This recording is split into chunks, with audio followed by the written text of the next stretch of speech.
Kubwa mno kwa sababu tunasherehekea ufufuo wa Yesu Kristo. Kama Kristo angefufuka, imani yetu ingekuwa na maana. Hivyo ufufuo wa Yesu Kristo ni kuthibitisha kweli na nasi tutafufuka. Lakini ningetaka mwelewe matakio ya kufufuka. Kufufuka maana yake ni kuanza upya maisha. Tutasikiza katika mahubiri katika mafundisho. Kwa unyenyekevu mkubwa sana, tukikiri kwamba kwenye dhambi mbele yake Mola wetu,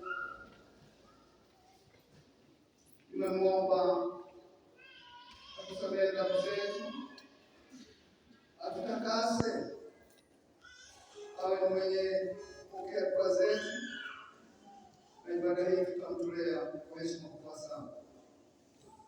Siku ya leo ina maana kubwa kwa wale ambao walishirikishwa katika Ukristo kwa njia ya ubatizo, na kuna wale vile watafufuliwa ili wawe wakipokea Kristo. Kwa hivyo zote kwa imani hii, Mungu Mwenyezi Mungu neema na msamaha wake